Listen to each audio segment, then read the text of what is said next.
Good morning, good afternoon, good evening, everybody. However you happen to be watching and or listening to this, I want to welcome you to the latest episode of the Gaming Circle podcast. The podcast where it seems we have so much news to discuss and we have some amazing guests to discuss it with. I am, of course, your host, Mr. K. Asante, TKO Asante on all the places we find ourselves, also on the Discord streets.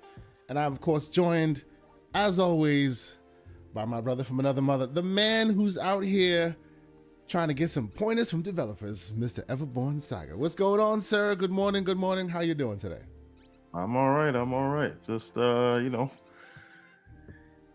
making a game, putting out a comic, talking to developers, trying to learn what I can when I can, and every now and again do some gaming. But that's becoming less and less these days. Indeed. It's a good thing I do a gaming podcast every week. But yes, which then makes gaming homework, right? And yes. of course, we have a guest this week, and we are so honored to have this gentleman with us.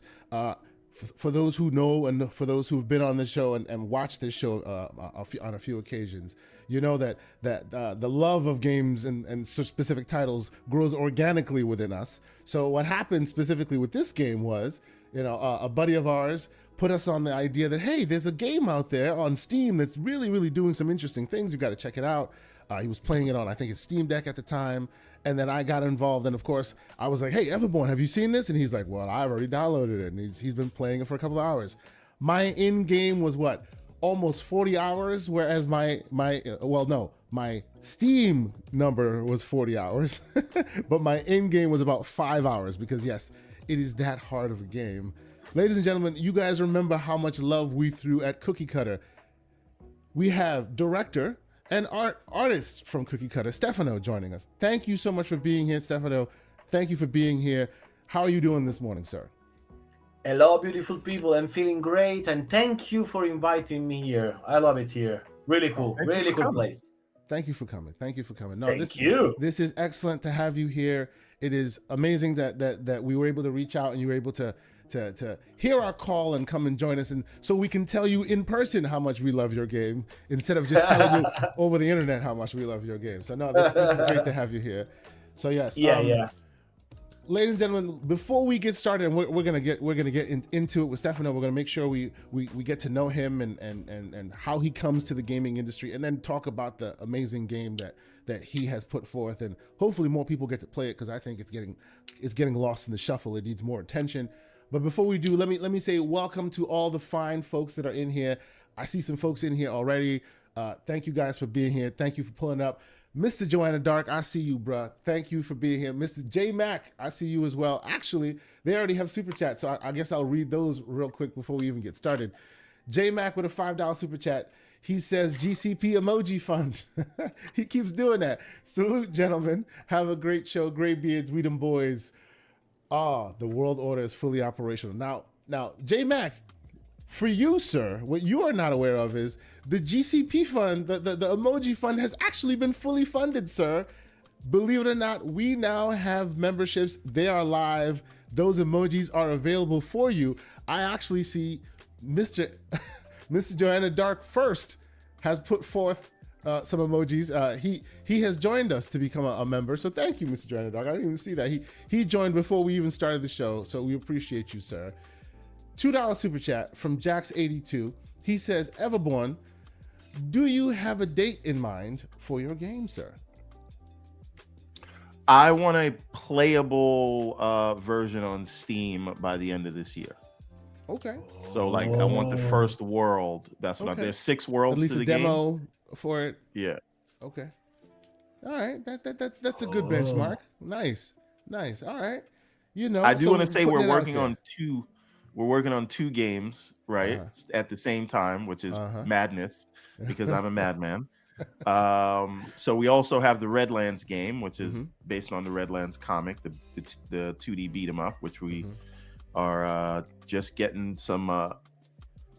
Anyway, the point is we're working on that as well, and I would like to have at least one level of that I can put out to people and get feedback also by the end of the year. So excellent. 2 things happening at once. Absolutely awesome. So Thank you guys so much for being here. I see a lot of great folks in the chat. I see you, Mr. 108 Dragons TV. Shout out to you, good sir Lemon. I hope all is well. We are here to talk about games. We're going to talk about what happened at the Xbox Direct. But before we get there, let us get to know Stefano a little bit and how he got into this gaming industry. I know from doing a little research before we got for in preparation to get you here. I know that you're an artist of essential true potential here, because it's not only art as in on the screen, but you're also a musician. And one musician to another. I have been known to play some instruments and do some things in the past, so maybe we connect there. But please let the folks know what got you on the journey that basically got you to Cookie Cutter. You know, what would you say that would be? Sure. Hello, beautiful people. My name is Stefano I don't know how to say it, but I have a surname that is weird. And I am an ex-punk rocker as John Constantine. And lately, over the last 6 years, I was involved in first person working at Cookie Cutter. It was an amazing experience. I come from art since I'm a kid. I drew since I'm a kid. I started drawing Ninja Turtles when I got 4. And after that, I started drawing comics. And in the end, I started working at Unity. And now I'm working at Unity in UK, Brighton.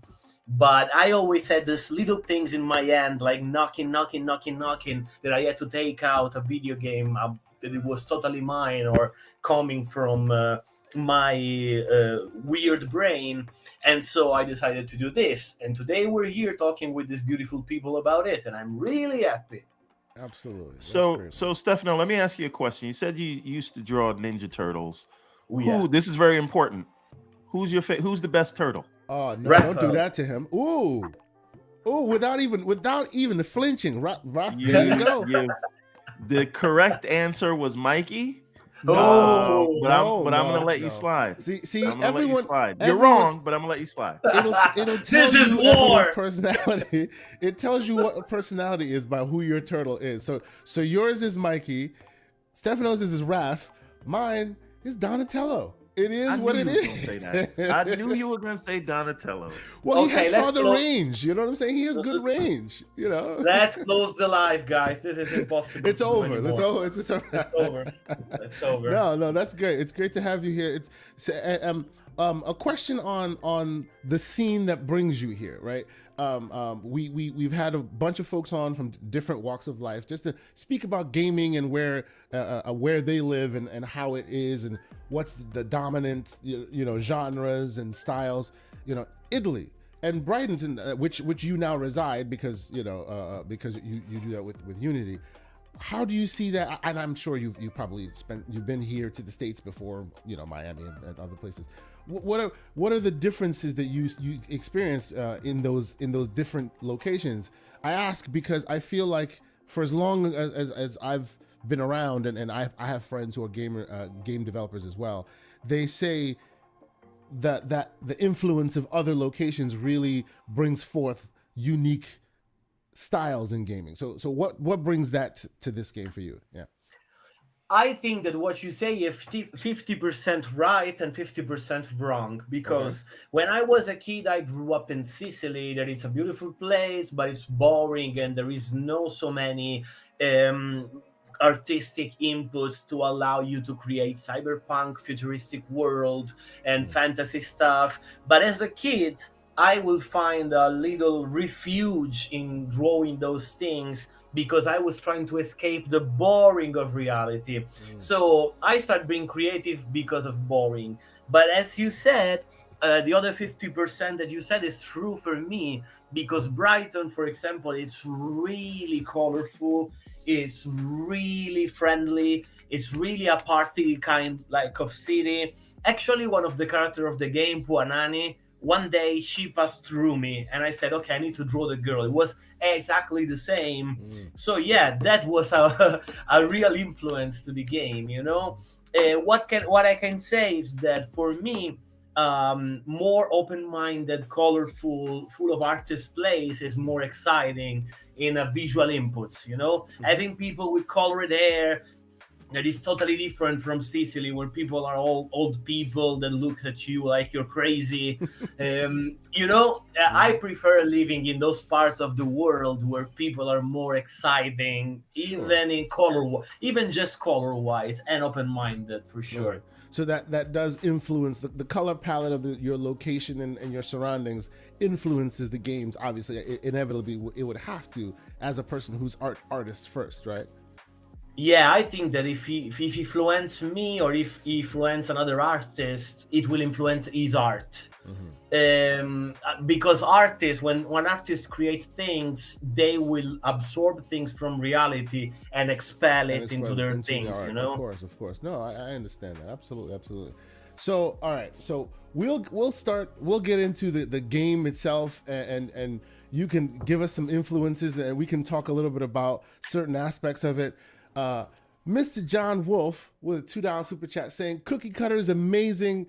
Great job, Stefano." Now, I'm sure you accept that for the team, but tell us the size of the team, the length of production that this took, because I don't think this was a one-man team. It looks like a lot of work was put into this by a lot of people. Yeah, it started by it was a Cherry. It started with Cherry. Yep. She was a rejected character that I made for a Unity project. My artistic director was like, "Nah, this girl is too weird," and I was like, "I love this girl. Okay, let's do a video game about this girl." Mm-hmm. I started working with some colleagues, and each 3 months the colleagues quit it. Like, "No, I don't have time to do this," and I would start with another colleague, and he quit it, and I would start with another colleague, until the point where after the 10 people quit, I had the honor to be able to hire my master, the guy who introduced me to this work, that is a great programmer, Francesco Bizzini.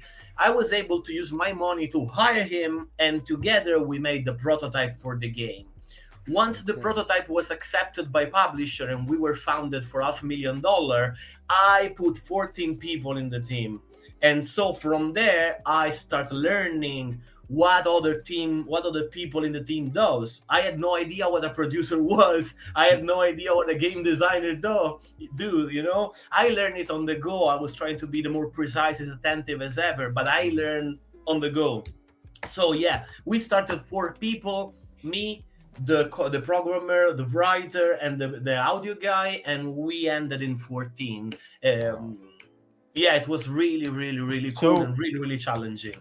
If I could ask, what was the process over at Unity where you say, you created it for a project, but then when you told them, "Hey, I want to keep this for myself," did they give you any issues, or was it? No, Unity are like the most comfortable people on the planet. They really care about you as a person. So I asked them, "Guys, I want to do a video game. Can I have your permit to do it in a regular way?" And without any flinch, they give me the permit on my contract to allow to create another game. And they was even super supportive. Like, every day was like, "How the game is going? Do you need something?" It was super weird. No, but Unity, it's not like any other places I work with. They are really nice people, and they really care about people. No, that's awesome to hear, because I know there's a lot of people that even like with the stuff that I do, like in my day job, I work in I'm a software engineer, but I work in finance, and they'll tell you technically they own anything you do, but I have to let them know what I'm doing, and they don't care. But that's because it's not anything that competes with them. But if I made some financial software, they'd have some problems, right? so this is why I asked, Unity, they are a video game company, but some companies are dicks about it.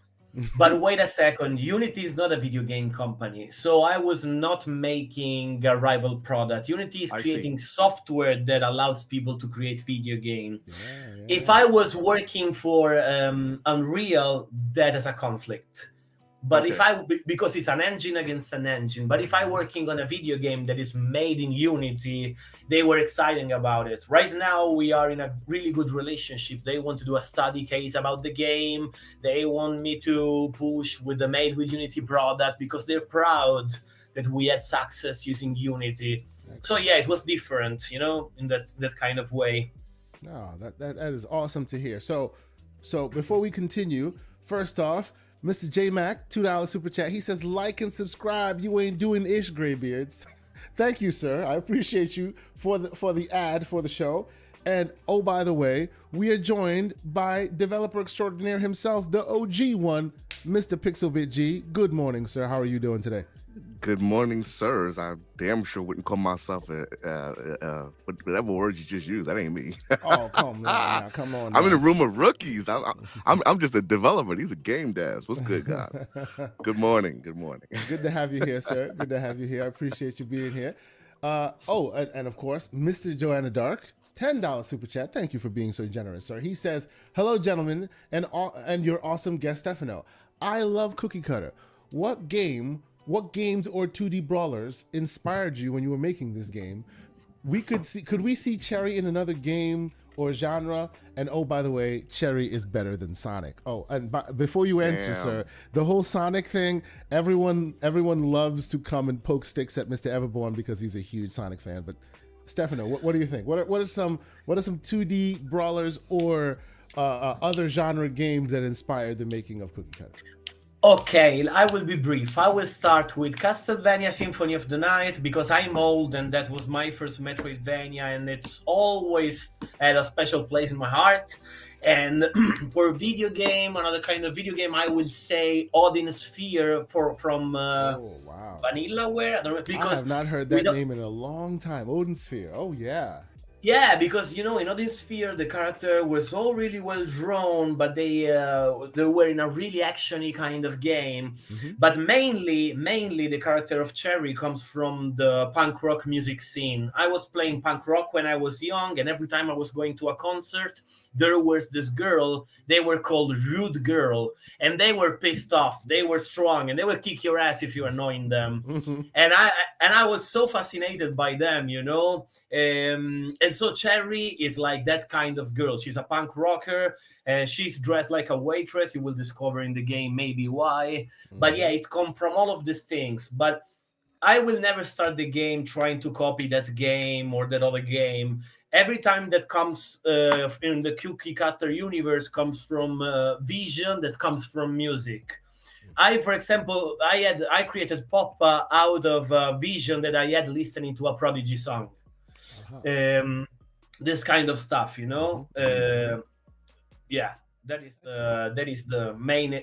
I really love to take inspiration from inside, having stimuli from outside, then taking the inspiration from the inside. That is what I think it's an artist, something that is capable of taking inputs and coming out with original outputs, or that's what I would like to be as an artist. So, in terms of the writing in the game, I feel like this game has a lot more of a fleshed out universe than a lot of the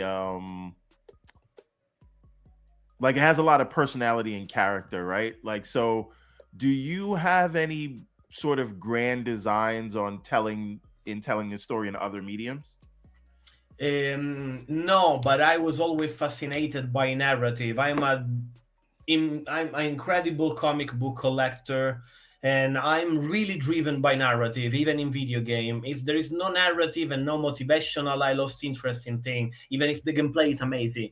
So I wanted the writing in Cookie Cutter, the narrative, and I hired a writer, a friend of mine, and I give him all of the seeds of the idea, and he linked in a really cool way. So yeah, mainly this first game is talking about, the narrative is all about the world construction, because it's a huge thing. There's the Denzel, the megastructure, the Golden City, the mutants, and yada, yada, yada. But we got so much more that we had written, and we have to put it aside of development, and we will bring it in super soon or in the future, because we wrote a lot, and we have a really clear vision about the world that Raffaele Romano created. Yeah, and because the reason I asked that,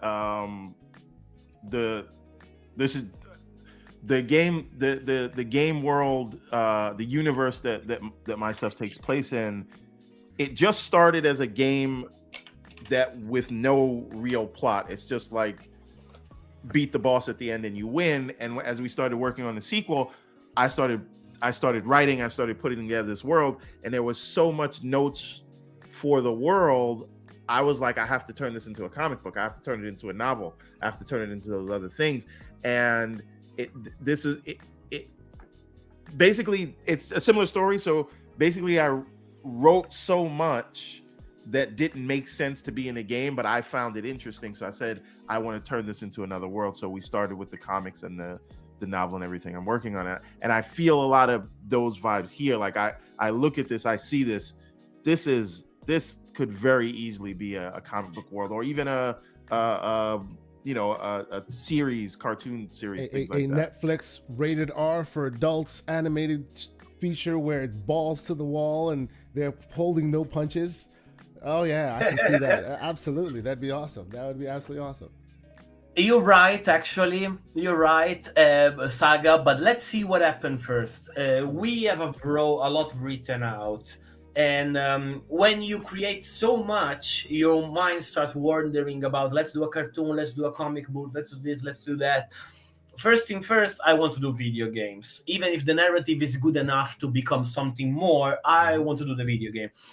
If the people will like the character as they are showing us that they will like her, because she's not a simple character to admire. She's not hot. She's not super. Hey. I will defend your character and say that's in the eye of the beholder, sir. I see a lot of thick thigh comments in the chat, sir. I beg. I agree with you. I really, really like chubby girl, but the intent here was not to put a girl that give me a boner. Excuse me for the term. The idea in here was to put a character that had some warrior quality, but at the same time, it should be a really an unusual character that live a really usual story. Cookie Cutter main story is rescue the princess. That is the main storyline that drives you in this quest. But around that, there is a lot. The process of creation and creator, the weird things about human artificial intelligence, human souls becoming artificial intelligence, mutant, the politics of this huge structure that is made of metal and all of the things. But again, the idea was not to put out there a character that you will enjoy in the common terms of she's hot, she's always winking, she's always being like, it was not that. And it was not that because we try to give to the people a new version of femininity and we want to destroy the patriarchy, as people said. It's because we liked her as she are, she's this pissed off waitress. And we like her because she's cool and she's upset and she's like, yeah, whatever. We like her for the motivation. People a lot of times don't accept this. They would like to critique you and think about you like this is a politic decision. They decide this because nowadays LGBT is the new thing. They decide this because they want to destroy the patriarchy. Or they try this because they're misogynist and they want to see how women suffer and all of this kind of shit. I just want to say one thing and close this irregular Italianish weird speech. We are artists, and when artists create something, your rules don't apply. We do things because they are beautiful for us, and we don't do it to offend you, maybe to shock you or to provoke you, but never to mock something down or to create a joke. We took this element really seriously and we blend it together for the sake of create something that satisfies us. Nothing more than that. No politics, no nothing, No, I agree with you. And actually, the great thing I like about what you're saying is everyone takes something different from the exact art that they're looking at. Someone will see it and they'll claim the complete left, and someone will see it and claim the complete right. And all good art does that, and then you step back and let that conversation happen, right? And that's what's happening right now. So that's great. Because at the end of the day, your art Saga, even you, your art at the end of the day is not belongs to you. It comes from you, but once you put it outside, it belongs to people. It's like music artists. They do one album and they put their souls in it. When they do the second one, people start telling him, this is not what I like about you. You changed this and that. But for that guy, for the artist, that was the exact sequel of what he did before. But because so many people get in contact and fall in love with his art, now his art is something different for each one of the people who love his art. You know? So at the end of the day, I just did what I like. I just put the character that I like out there and the story that I like out there without thinking about the audience. And this is what makes the audience like it, because it's original, I hope. So, yeah, I mean, 100%. And you know, there's this old saying, sort of like, you know, you are, while you're creating the art, while you're making it, while you're in the lab, it's like raising a child, right? But then at some point you have to send them off to college, and then they have to be on their own, and all they have is what you put into it, and then that art is for the streets, as they say. Yeah. But yeah, you have to let people interpret those things. The only thing, this is not a disagreement. I think it's just expounding on what you say. I've always felt that art is inherently political. But that's a separate thing from people projecting their own agendas onto the art, right? Absolutely, yeah. And a lot of the times when people say, you know, I don't want politics in the art, it's because they don't like the politics in that art. And then you have a lot of other sort of lazy artists that are sort of, they're not like, people don't want to feel like, they don't want to be lectured to. People don't, if your goal is to teach someone something with the art, you have failed if it's right there on the nose, right? Yeah. You want to teach people something without them knowing they're in class, right? And I feel like a lot of what we get now, and this is from both sides, from the creator side and from the audience side. What we're getting now is, you have some artists who are too lazy to create, to either just stand by their guns or create a nuanced vision, and then you have some audiences that don't know how to interpret anything that they don't agree with, right? And to me, I've never cared if politics was in art, but what I have always detested is lazy art, right? Yeah. And to me, lazy art is art that's just, hey, this is what I want you to say, but I think you're too dumb to get it, so I have to spell it all out for you. Yeah, right? yeah. I think that you're right when you said about, for example, the political idea.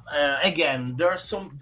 Art can be politics, totally, 100%, but it comes from the artist. If the artist is involved in politics, is art is politics. If the artist, like me, doesn't even know what is the right, the left, he has no idea about how you play this game, the art comes out in a different way. Even if in my game, you are clearly siding with the rebel, trying to destroy the corporation. So there is politics there. And it's weird because I'm not a politic guy, but there is a lot of politics here about anarchists destroying the power.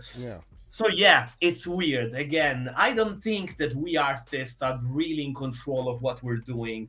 We can aim, our idea can like try to aim at this point, but at the end of the day, maybe we will go there or here or here. You know, you're not in total control of what you're doing, and this is really cool. It's amazing. Yeah. And just to button this up, because I don't want this to be a politics show.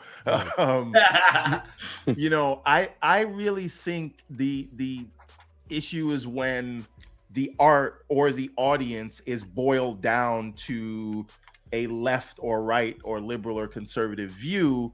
It is more, because politics is a lot more than that. Politics is anarchy. Politics is Rage Against the Machine and things like that. So when I say artist politics, it's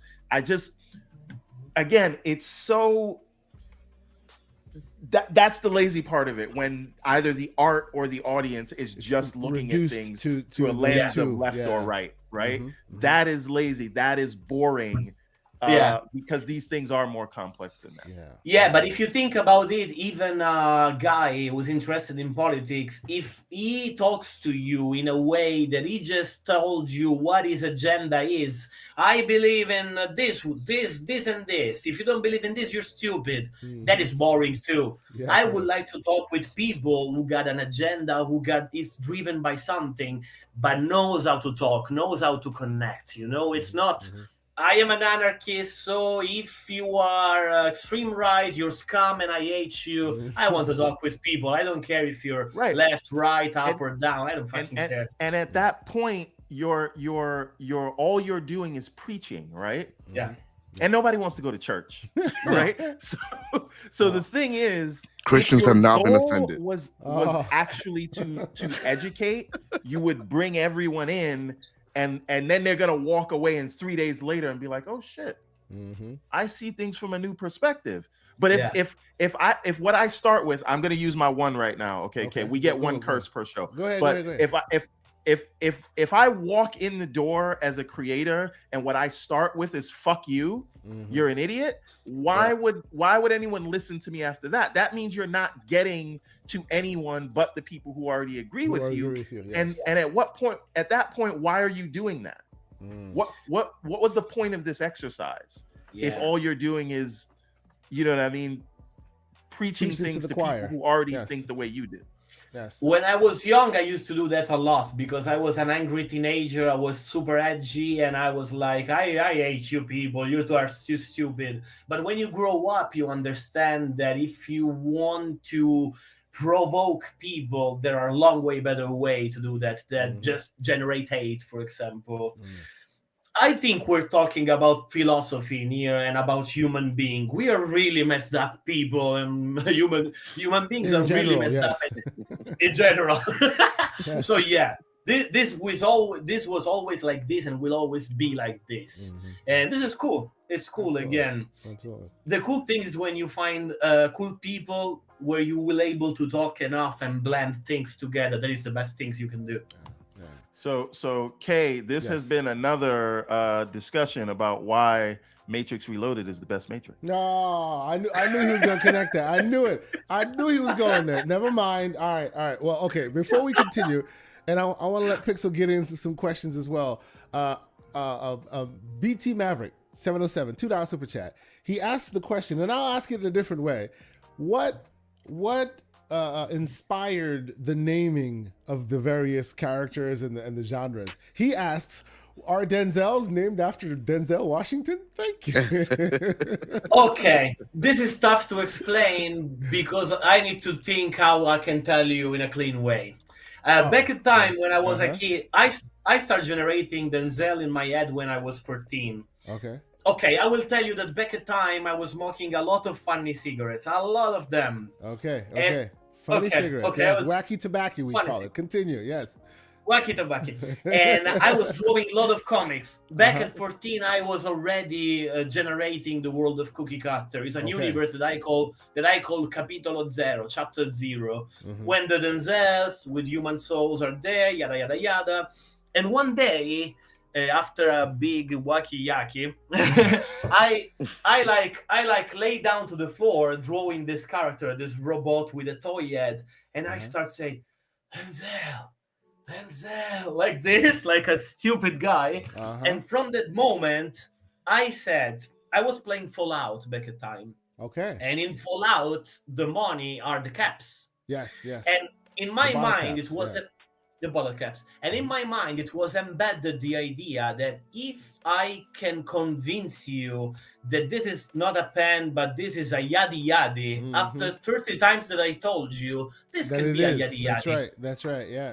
And in my mind, I wanted to have this new model of robot called Denzel. In the beginning, I just created one, a single Denzel, and I called him Denzel Washington, and everybody will refer to him as Denzel Washington. At the end, when I said, okay, let's have an entire line of robot, we will call them Denzel, and they can have Washington armor or other kind of armor. So a Denzel that wear a Washington armor is a Denzel Washington. It's not a stupid joke. It's just a way to change words in your mind in order to create something new. It's Dadaism, you know? I like this shit. Why I am laughing is the fact that BT Maverick 707 was kind of right. He was right. Hold on, but we can take this a step further. The latest Denzel Washington movie, The Equalizer, takes place in Italy. In Sicily. Yes, it does. It does. There is a connection. So almost like The Great Circle. Oh, stop it. Mr. Pixelbit G, sir, I haven't heard from you, sir. What are your thoughts? I know you've been playing this as well. What are your thoughts about the game, and what questions may you have for Stefano? Yeah, I'm very early into the game. Just my camera on here, but I'm very early into the game. It's the art style is very interesting. I don't know did you guys ask about the robot, the little robot? We haven't gotten into spoiler territory just yet. So, but yeah, I mean, just some of the concepts of the art is just kind of like, is that what it is? Right? It took a while you for see me a to little figure it miniature out, too. robot. And, and when it starts talking and you're seeing it beep on a certain part of the body, and I'm like, is he serious? Is this what it is? Yes, right? Sir. But clearly it is. And it's ingenious, right? It's kind of like it's rude, right? But it's done in such a tasteful way, right? So it's just like, and then you're saying to yourself, okay, I need to understand what is the connectivity between these two, right? Like, why do they exist as a pair of robots, right? So I haven't gotten to that far in the story, but I want to give you an applause for how slick that is, right? It's just really slick, right? So, in addition to that, like, you released this game on, I think it's on Xbox, right? It's on Steam, right? So it's a multi-platform release, and PlayStation 5, Xbox, and Steam at the moment. Yeah. So you've released it on 3 platforms. I've tried it on PlayStation. I'm sorry, on Xbox. I've tried it on Steam, and I've tried it on a couple of the handhelds, and it runs great.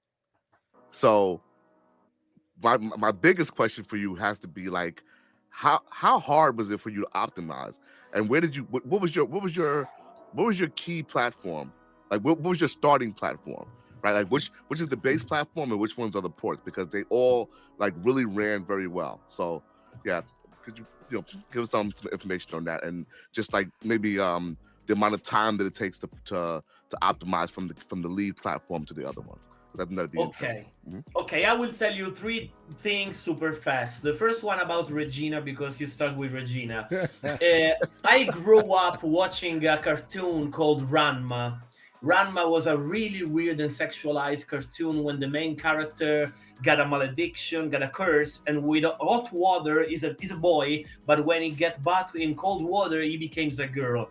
His dad is a guy that becomes a panda, and yada yada yada. And it was sexy, and I was a kid, and I was like, it was kinky, but really respectful and really cool. So I think that the idea of Regina comes from that. It's not a sick joke. It's more a really weird things we want to put out there. Regina was the tutorial. Why don't put her in between of Cherry's legs? And you will discover in the game why Regina is there. And the second thing that I will tell you super fast is this was one of the main problem we had with publisher, Regina. It was one of the main but mainly not because of her, but because it was made by a dude.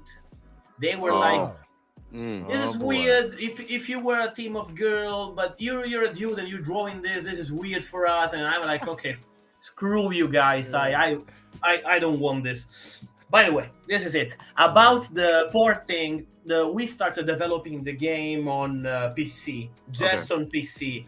But in our contract with Rogue Games, our publisher, there were the idea of supporting it on all of the console. So PlayStation 5, 4, Xbox One, Xbox S, Xbox yada yada, and Switch. But to do the entire process of development of a game so big as Cookie Cutter, people think that it's a really basic game, and it is, compared to Blasphemous 2 and games that are on the second interaction and they, can build more cool stuff around. We need to create everything from scratch, the combat system, the dialogue system, and this and that, and it was a huge amount of work. And at the same time, helping the porting team to do the porting, it was too much for us. So we came out for just 3 consoles, PlayStation 5, Xbox, and PC. And now that we are fixing the bug, we are working on Switch, PS4, and Xbox One. Because it was crazy, man. Just me, I can tell you my experience. For the entire process, I was working at Unity while I was doing Cookie Cutter with 14 men, and I was the director and the artist. I finished the production with a really severe burnout and meds and everything because I was just working 15 hours a day, 7 out of 7 for 2 years. Whoa. So it was not a lot of work. It was totally devotion and obsession until the point that my brain was like, screw this, man, I'm out. And so, yeah, it was extremely challenging, but I'm extremely proud and I will do it again and again and again. Well, so, hopefully not exactly the same. We need you healthy to make more of them games. Yeah. I already recovered from all of the people love from the game. Awesome. Yeah. No. That's it's a super important point you bring up, because when you have rent or mortgage or whatever to pay, and you still want to work on this project, but you have to keep your 9 to 5, and then you have like I call it the 9 to 5, and then the 10 to 6. There you go. 10 to 6 is when I 9 to 5 is I'm working for the man, and then 6 to 10 I'm trying to be a family man. I got 3 kids, I got a lady, and then the 10 to 6 is when I sacrifice sleep, which is basically taking years off the end of your life, right? To kind of work on these passions and to keep that going because the thing is, can you do your best work when you're burnt out? Can you? Because for me, I found that and you as you get older, I just turned 42. I learned that the most important commodity is time. Oh yeah. And what you're spending it on, even more than money. A lot of the times, your time is the most valuable thing you have. And I'm not saying that to be like preachy. I mean, when you think about it, legitimately the facts of life. It's time, right? Like, and every time I look at things, I begin to have to weigh them by how much is my time worth to do this thing. And so I was at a point where I wanted to do everything myself, right? All of it. And then I realized I can't do that. I'm either going to die, or if I don't, everything is just going to be mediocre, right? Yeah. So how do you manage like needing to, eat and sleep and be a productive human being while also trying to create something that you believe can be great? For me, because I've been on my project now, like the last game released in 2015, and we started work right after that, but it's always been on and off. And there's been times where I've taken 2 years off just because I either hit a wall or just like, all right, I'm not paying enough attention to my family, or I'm not paying enough attention to this big project we have at work. And then you kind of get back into it. So what is the thing that kept you going? How did you approach a publisher? Was it that, you got outside funding, so this thing is real, you can devote the time to it? What was your process to kind of keep going in the worst times? I will say that my process comes from my humongous discipline. Because people think, oh, your talent, look at your stuff, you're so talented, you're a gift, you're so lucky to be gifted with so much talent. No, man, I was working hard. I was working way more than anything else. And I was working so much at that point that I would start using the most noble of fuel, my life, my sanity.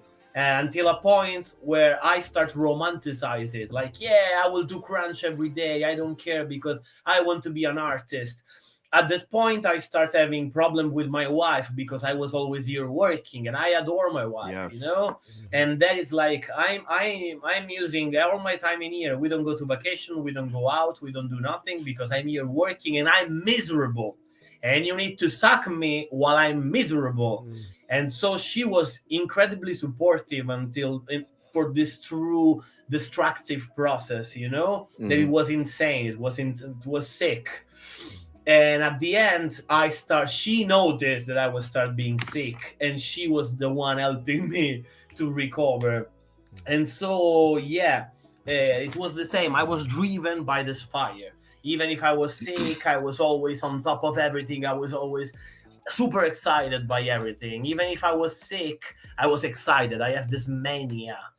It's not good, man. You need to work at your ambition under other conditions. And I know that it's not easy because it's a weird world, and everyone here want to become video game makers or YouTubers or influencers. So the market is saturated with people who want to do this job. Yeah. And you need to push it more and more and more. But yeah, guys, really take care of yourself and take care of your time. Listen to this stupid who got really huge problem with mental health just because he sacrificed all of this fuel that was his sanity to do the things that he loves. It was worthwhile. Again, I will do it again, but it's a sick process, guy. We're not animals made for working the entire waking hours. It's not our role in here. You can do things even smaller and in other circumstances, and don't lose the people you care about for your dream, because you will realize your dream and you will be alone at the end. Ah, good stuff. That's good stuff, bro. No, I'm so smart. I'm so wise. That sounds like that's a real life lesson. Because I'm like a person who's been there, you know. Sounds like a person exactly. Because I've been struggling with the same thing, trying to figure out how to work on a game project while working double jobs and kids, and you know, it's a lot. It's a lot. It's tough. I don't want to teach. I don't want to teach anything to anyone. I'm not in condition. I'm not smart enough to teach anything to anyone. You're just sharing your story, man, and it's worth hearing. So we appreciate that. Absolutely, good answer. Absolutely. Yeah. No, this is great. This is great. So let's see. One other thing I wanted to ask. Yeah, please go. So that you said something that was interesting. And again, everybody interprets art in a different way. So you said you view this as a sort of save the princess tale. And for me, the way the beginning happens, I view it as a revenge tale. True. It was a mix of those two things, because I read from Neil Gaiman, that is one of my favorite artists, is the guy who made Sandman. Yeah. One day he told, if you want people to empathize with your character, you need to mistreat them at the beginning of the story. Remember all of the cool movie that you saw at the beginning of the story, your main character is mistreated or bullied or something. That trigger your human empathize mechanism to size with him, and suddenly I care about this character. So our idea since the beginning was, let's make this a really pure and cool love story, and let's destroy it in the more brutal way to trigger the vengeance feeling. And it was really hard to achieve because you got so few tools, and we don't have cinematic, like huge AAA industry products. So you need to do it with your tool. But I think that people empathize enough with Cherry at the end, and some of them really care about the story and really care about everything that happens, and I'm really happy about it. Well, so to that end, right? Just looking at this like as a someone who's also trying to be a storyteller as well. My motivation is not really to save the princess. I just want to get that mother effer, right? Like that is why I'm playing. And you can, like, she starts out, at least this is what I got, and you guys did very well with the opening. but the opening seems like she was innocent before this happens. So all of the attitude that she has now is because everything was stolen from her. So I don't look at her as like a jerk. I look at her as someone who is a fighter and is like, 2D Kill Bill. I'm not right. Yes. Imagine that you are born yesterday, but you got all of the knowledge of the internet, so you already are a human being with knowledge and everything, and you just knew love. This is the only things. You are isolated with this beautiful creature and you feeling love, and you're a robot and it's already weird, but you feel love. Suddenly you discover the horrible idea, an horrible world, because your love gets taken away from you and you get killed, you get really damaged. So it's a mix. She's really pissed off, but even damaged at this point. And I like this from a character, a damaged character. I really love it. Did you so as I said, I view it as a revenge tale. I'm not at the end, but to me, in my mind, I'm assuming that I'm gonna find her and she's dead. Don't tell me what happens, right? But in terms of at the beginning, because they just take her away at the beginning, did you consider having them kill her at the beginning? I consider everything. We consider every options to reach at the end in a non-linear way. We thought about everything, and we came out with a formula. And I will not tell you because you're experiencing the game, but we came out with a formula that is unusual. It looks like something, so it's something else, so it looks like something again. And this give us the tool, and this give us the tool to still having things open in the future. Okay. Now, one other question. This is just a narrative question. I'm fascinated by these things. So if I'm going on too long, you guys let me know. What is your approach to subverting expectations? Right? That's because it's a big thing where, you know, people have expectations of what they want to happen. And so as a creator, as a storyteller, you want to surprise them and not give them what they were expecting, but also have them feel satisfied. How do you approach that? That's a more general question in terms of storytelling. I will do everything in my power to experiment new formula and to bring you somewhere where you never been, because I'm devouring game. I'm playing game over and over and over. And the game I like the most are the one that surprise me.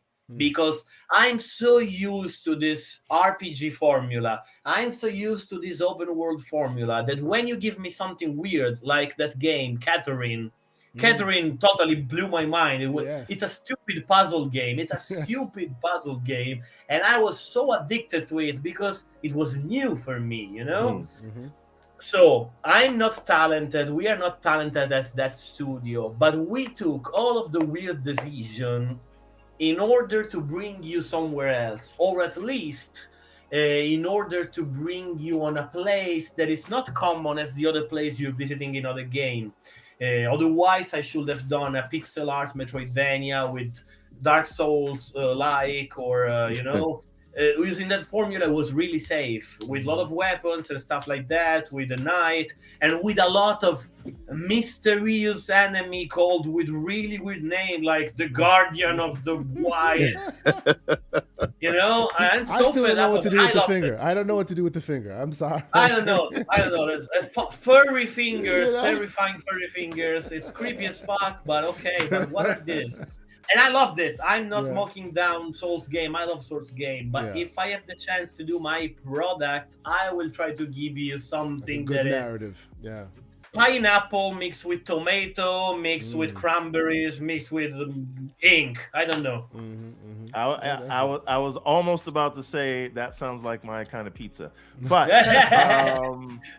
the thing about that, which is super interesting, because Kay and I have this conversation a lot, which is, what do we think has caused the resurgence of the Metroidvania? Because there are so many of them right now. And I think even in a sea of Metroidvanias, this game stands out. Yeah, it does. In a way that a lot of others don't. And part of it is this is all hand drawn, right? But it's bigger than that, and it's bigger than the cyberpunk world you created. So one is I think we can very easily see how you set yourself apart. But what do you think has caused the resurgence of Metroidvania itself? Yeah, because there's a lot of different ways to do a 2D platformer. Metroidvania is one way to do it. Why did that come back and not some of the others? I think that Metroidvania is a too general term. A good video game, since the beginning of time, allows you to progress and trace back, to explore and go back and find some other stuff. That is the formula of the Metroidvania. Retrace when you get new ability. Okay, but even Metal Gear Solid 1 allows you to go back to unlock stuff once you have, I don't know, the Nikita Stinger missile. It allows you to go and, I think that Metroidvania is too generic to describe a good video game. A video game when you are able to explore left or right, coming back, progress. But I would say that Metroidvania are kind of really cool game because you grow up, you explore, you fight. And but again, I think that Metroidvania is just a good game that keeps you entertained.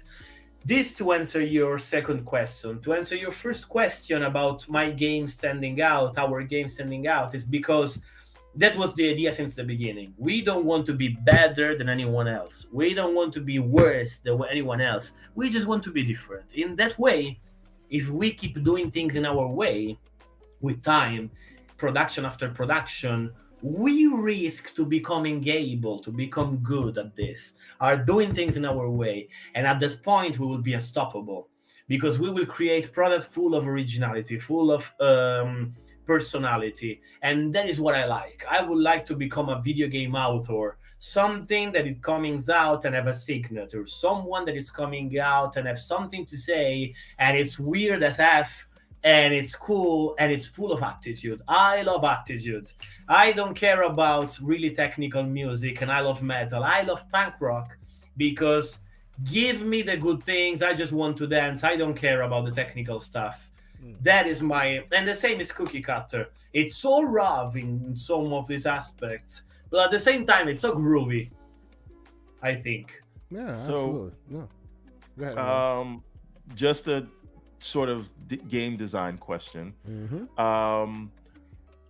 What I feel like in a lot of games have moved away from having a life counter, and a lot of games have moved away from having scores. Now, scores are something that, like, they come from the arcade days, so you can kind of track how well that you've done. And now that we're not really in arcades, even the concept of having a number of lives, that comes from how many quarters you can put into this machine. Is that just because, like, we're too far gone for that, or is there a place to have a life counter or scores still in today's world? I think because gamers changed. I think because at the beginning there were few video games, and every video games was an incredible event for us. I remember as a kid spending all of my Saturdays in the arcades, being crazy, surrounded by guys smoking cigarette with my eye watering from the cigarette smokes, playing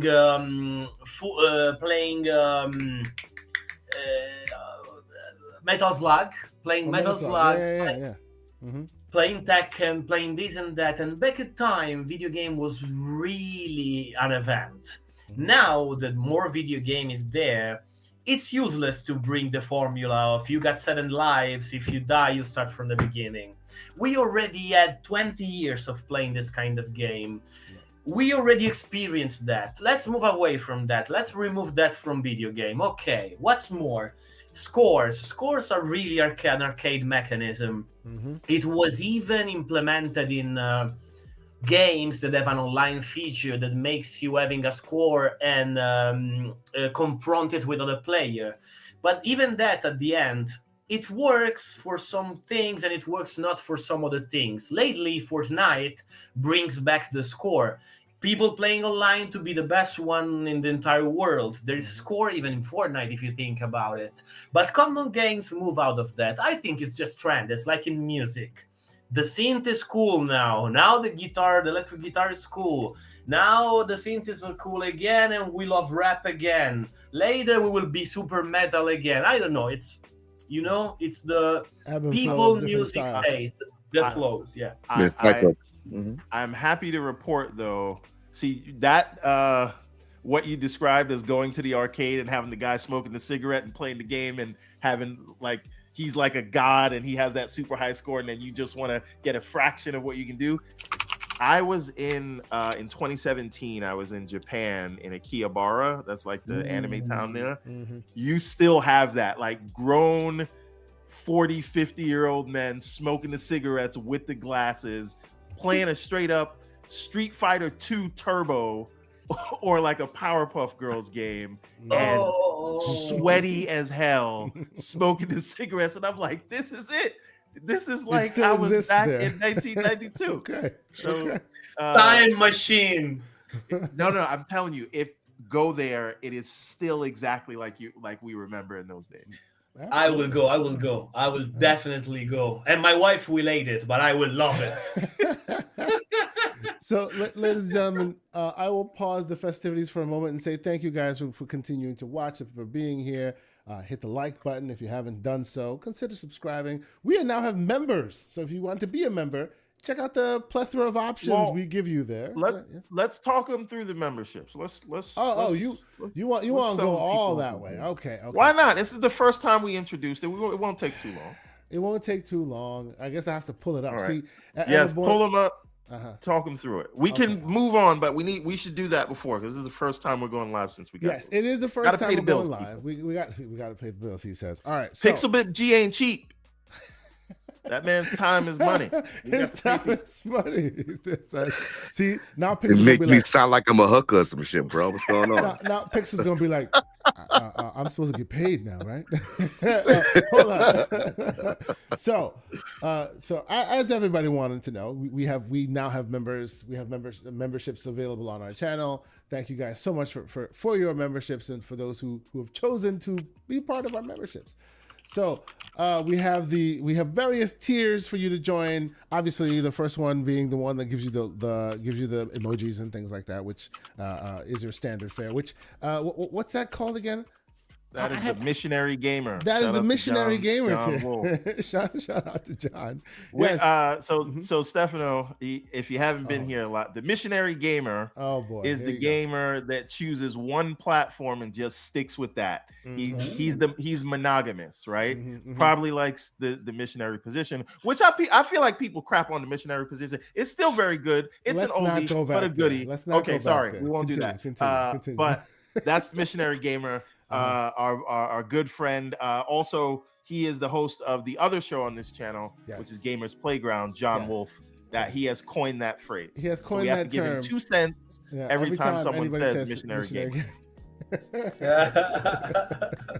So yes, we have the Missionary Gamer tier, and then we have the middle tier, which we figure some folks want to be a part of those tiers as well. So we have that tier as well, and that's the Hooved Hijinks tier. Now, for those who aren't aware, we're not part of those who enjoy the console wars and we think it's hilarious. We think it's kind of funny. Speak for yourself, but it should be fun. It should be fun. It's like sports. You don't have to get personal with it. It's fun. Yes. I say Everborn Saga likes to roll with the dogs, and then he catches the fleas, and then I have to deal with it. It is what it is. If you don't play Sony, we can be friends. See, there you go. Look at this guy. See, he's in there. He knows what he's talking about. Anyway, no, here's the. Okay, I'll explain it when you're done. But people take it too serious. On that one, we have to salute the man Infinite Umbra, who coined the term the Hooved Brothers, and for him and for him alone, we have created the Hooved Hijinks tier. That is the tier where you will, where if you choose to be part of said tier, you have access to our Discord channel. We have a special Discord channel where some conversations are had that maybe won't happen on this mostly PG-13 show. Sometimes we let our hair down. We say some things on there, and you are welcome to join us. And salute to Infinite Umbra. He's in the chat. Salute to you, good sir. And of course, one other thing about the Discord for the new people that are here. Every time I work on either of the games, I go live and we kind of have a whole thing and we talk in the background. I try to explain what I'm doing. So he's in Unity building the game and he's talking to the community. Anybody wants to come and watch as the game is being built, he'll put a live stream up and we're just kind of in the community, just, you know, he asks questions and we're just having a good time while he's building the game. So he's had a few sessions already we have been super successful. If you want to be part of it, you know, join the Discord and you can definitely, you know, talk to us and we're playing games and having a good time there. Now, third and final tier, which Mr. Joanna Dark has already been a part of, and that's the Charge Them More tier. And obviously, if you watched our show, you know what we mean by charge them more. Those who are so militant about their platform that you can charge them as much as you want, and they will continue to back their platform against all else. Yeah, those are the charge them mores. We may not be those, but if you're one of those, well, congratulations to you. It is what it is. Yeah, and for those, if you happen to join us on that Charge Them More tier, that's a tier where once a month we'll do a segment and we'll ask you to join us. You know, you can jump on the show and chat with us, and you know, you wanna tell us what's going on in your gaming world. You want to discuss what's going on in a segment that you find super interesting. We'll send you an invite. You can jump on the show and be a part of the show and a part of the conversation. So whoever chooses to join, we never want you to join if it's gonna you know, negatively affect you financially at any point. That's not what this is about. But for those who've wanted to join us, for those who've wanted the memberships on, they are now on, and we appreciate those who want to jump in and support us in that way. So thank you guys so much. But I want to say one last thing. Yeah, please.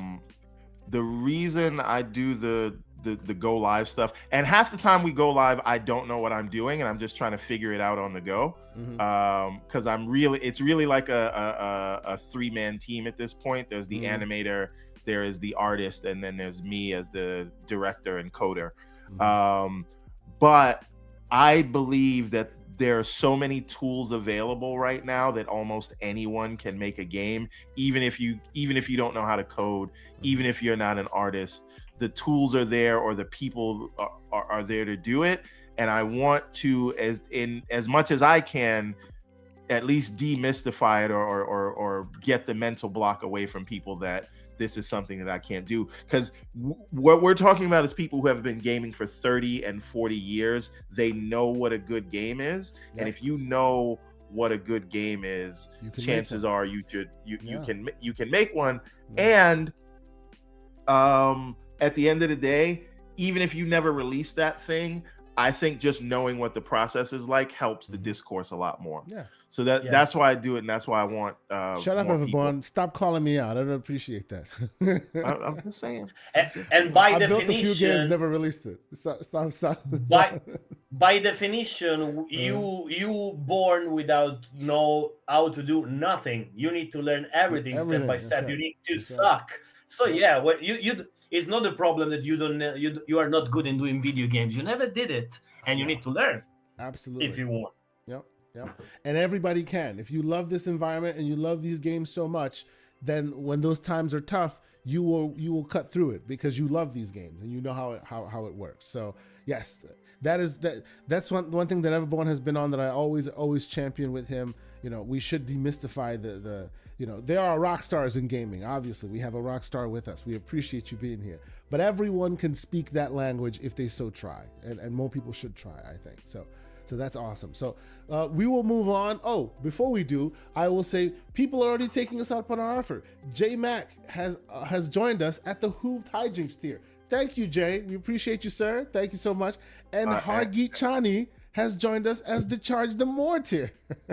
Thank you, Hargeet. We appreciate that as well. You can get the Charge Them More t-shirts on the Everborn store right now. We're trying to figure out our store situation here. Yes. And one of the perks will be getting some discounts on that as well. There's a lot to come. Yes. We're going to work on that. It's all to come. But you know what? thank you guys so much for continuing to rock with us. Let us move on, and I know people want to talk about the direct. We have about an hour, a little less than an hour. Let's talk about the direct. But before we do, this is my last effort. If you haven't played Cookie Cutter, go play Cookie Cutter. It's on everything at this point. It's almost coming to the Switch. So if you want, I see you in there, Join the Dark. He says the Switch is the premier platform. It's coming to the Switch. When it does, we will talk about it again because I will buy it and play it again on the Switch. Play Cookie Cutter. It's freaking awesome. Ladies and gentlemen, there you go. Yeah, I got it on Steam and the Xbox. But I've only played it on the Steam Deck so far. Do you plan on supporting cross progression at some point? Like, so if I'm meaning so if you play it on one I side, can you like continue on another side? Over. Interesting. Like playing on a console and continuing another one on a PC, yeah. On a PC, yes. Yeah. That would require having a cloud save aspect that would then allow you to continue. Yeah, see that I don't think.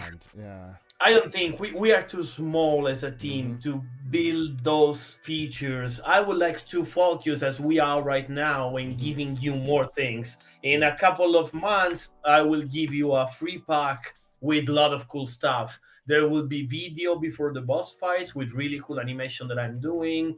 There will be more map marker. There will be percentage for each area, how many treasure chests you collect for each area, percentage of the totality of the game.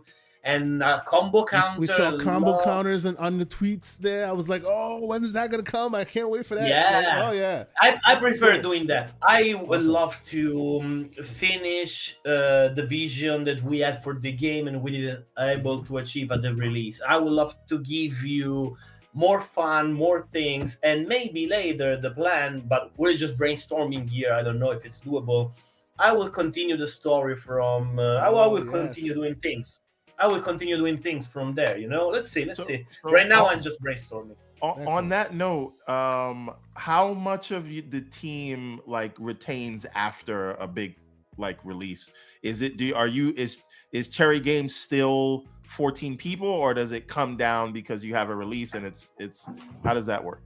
No, the contracts finish when way before we delivered the game, and just a core part of the team stayed until the end. And right now it's just 3 of us, the programmer, me, and the audio guy, and the entire audio school that is supporting us. If we or when we need to start again doing content, I need to rehire my man or new man in order to afford the development. Again, you need to imagine that the organization of a small indie team, you don't have a lot of power to assure people contracts and works that allow them to stay with you forever. You have resources and money that you need to be really wise to spend, and you're not a company, you're an LTD. There is a lot of bureaucratic grown-up thing that you need to take care that doesn't allow you to become a real studio with real people, stay there 24/7. Yeah, the reason I asked that, the reason I asked that, because my art team, it's the same art team we use for the comic books. We have not released a comic book since 2022, but they've been working in the background. That's why we're going to have like maybe 4 books that released in 1 year.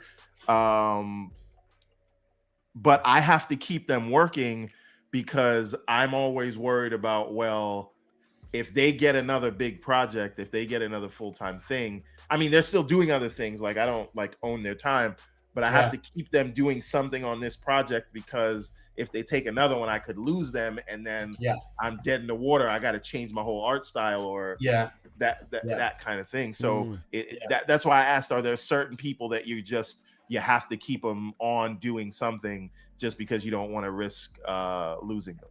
Yeah, that's the reason why I keep the core member, like the programmer. The programmer is always working, bug fixing when there's nothing to do. Let's implement a new feature when there's something to do. But for the rest, I need to sacrifice them just for money, because you don't have money as a company, but you have a loan from the publisher to build the project. since now. Yeah. So let's see what happens. I would like to grow. I would like to keep the company go. But for this, I need to become stable financially with the game, with this one or with the next one. Mm-hmm. So let's see. Let's see. Yeah. Yeah. Let's see. That's awesome, man. See, and this is why we're so happy to have you here. You know, this is not a scenario where, hey, this is a man who's sitting here talking to us about his previous successes and how you can get there. He's still in the trenches. He's working at it. You know, and you can definitely influence the future of this project. So, you know, it's awesome to have you here and to be able to get also, your takes on it. Go ahead, everyone. I want to shout out to John Wolf who has joined the Missionary Gamer tier, and then we got to shout out Big Bad Mo who has become a member of Hijinks. That's right, and also Rodimus is a Hooved Hijinks member. We also got to do something for Hooved Hooligans. There's more to come. But okay, so. Let's talk a little bit. Let's see what's on the screen. Obviously, people and Stefano, I don't know if you had a chance to watch this yourself or not. You know, this happened. What was it? Yesterday or 2 days ago? Was it 2 days ago now? The Xbox Direct, where it seems like for their platform, they are now every year. Seemingly, this is the second time they're doing it. They're gonna, show you what they're gonna show you for the rest of the year, potentially what games they're coming out with. And these are some of the games that came out with, and folks just were excited and wanted to talk about it. So what we're looking at right now is Avowed. I wasn't sure of what to think about Avowed until I started seeing some gameplay. I'm quite excited about it. I think it's pretty awesome. It looks really, really interesting. I did have a bit of an issue about their facial animations, which we can talk about because it was there's a little bit of work there to go, but it looked nice. So, what are your thoughts? Did you get a chance to see this? I'm looking at it right now. Is the thing on the screen right now? It is on the screen right now. It is basically your as some people are aware. Microsoft now has a stable of studios that used to be competitors, right? So you had your Fallout via ZeniMax and Bethesda, and then you had something like the Outer Worlds from their competitor, but now they're all in the same stable, right? This seems to me like Avowed would have been the competitor to Skyrim, so it looks like a very Skyrim-esque, sword and shield kind of game, but they also have I think they also have wands and things like that. And this might be their way to, but since they've announced it, it looks like it's not as competitor as it used to be. Now they're being a lot more colorful. They're being a lot more different and experimental with the formula. It seems pretty interesting to me that this is just the first time they're really showing gameplay and whatnot, but it seemed to have a pretty substantive impression. People in the community really seem to really like this game. Again, like I said, the only thing that I took away that I thought was a little negative for now anyway is obviously they're still building it. The facial expressions were a little bit off. I think you're going to see that here. But besides that, though, it seems pretty cool. Everborn, I know you were excited about this as well. What are your thoughts? Well, Pixel, I think you're on mute because it looked like Go ahead, Bruno. I'll speak after you. Go ahead. No. This actually stole the show for me. This was the game of the Direct for me, because here's the thing. Mm-hmm. When we first saw this game, it was CG, and I kind of thought that it wasn't CG when they first showed it because of the way they showed Hellblade off initially. So I was surprised when we saw it in June. But after watching it again, I'm like, this seems like a lighting issue because the character models are very detailed, right? The environment is very detailed, but the lighting seems like it's not, almost seems like it's half baked or not turned on. And so now when you see this, I don't think they did an art overhaul or anything like that. I think the lighting model was upgraded, and it gives you, while still being super colorful, it still gives you a much more high fidelity feel. So this, and if you watch this in 4K on the 65 inch OLED, crazy. It's great. My God, it is crazy in 4K. Now the thing is, the combat, and again, just looking at the visual update from June until now in January, 6 months. That's a huge jump. So I'm not going to hold the combat against them yet, but I did not feel the same level of impact that I feel in playing something like a Ghostwire Tokyo, right? Because I think Ghostwire Tokyo handles throwing magic in people. Because remember, when you first saw this, it's about, you know, doing the hand magic in the ear and writing the glyphs and then doing the magic and things like that. And this has a lot of that, and this does seem very melee heavy. So I hope that there's some notes that they take from Ghostwire Tokyo in terms of doing the sort of hand gestures to do magic, and just doing melee attacks that really feel impactful. Because when the character hits an enemy, it feels very stiff. Right, you now. Don't see the reactions. Not well enough. And the only other thing I would be interested in seeing, so they showed a scenario where you have to make very different decisions that could turn into a fight, or it could turn into a thing, and you'll have to deal with the consequences later. Branching paths. I would like an example of what it looks like when you make one of those decisions. And I'm not saying it needs to be like a Baldur's Gate where you make a decision or somebody dies and it completely changes your game. They should have given you the scenario of them going left and then giving you that same scenario going right and seeing the differences in how it. I don't even need to see both ways, but show me how it impacts. My big thing, again, this is the storyteller in me. Show, don't tell. So if you tell me this is going to impact my game, I want to know how instead of you just saying you'll have to live with the consequences of your decision. In what way? A lot of RPGs tell me that, but then you're still going on a pretty linear path, except some people might give you a little side eye when they talk to you, right? So that's what I'm interested to see. But going by what I've heard from Obsidian, like that's not something I should worry about. Oh man. So again, very visually impressed. Now, here's the thing. This is only me. I know it's only me. This is a me thing. I'm not saying this is the game's problem to solve. Okay. But when I am looking at a fantasy setting, and I know it's fantasy, everybody shut up. Okay. I just feel like they should have some kind of like non-American accents. America is so new versus these other places, and I feel like you need, listen, it don't need to just be European accents. It could be African accents. I was ready to disagree with you, but now you're right. Accents. Damn it. It's just it throws me off when you sound like you're from SoCal. When you sound like you're from New York, talking like you in this fantasy universe.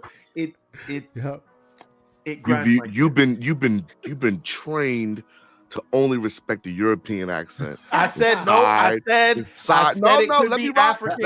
I said it could be African. It could be Asian. It could be Indian. No. Listen, we need some diversity. There's a very Anglo-looking gentleman with what appears to be the Killmonger hairstyle that sounds awful black, and your brain just goes, "What the?" Yes. Well. So it's interesting, Pixel. The dude who's the voice actor for that is the voice actor for not JD Phoenix in Gears 5, but the black character in Gears 6 and Gears 5. I forget his name. Okay. Maybe they could be. Maybe they could be slightly Italian, like, take you the potion, you elf. Exactly. That would be amazing. We need more diversity. Just anything more than the American It's accent, better than right? hey, where you going? Yeah. Let's go here. Let's go do this. Like, it's always the same thing. Listen, they could have a South American accent.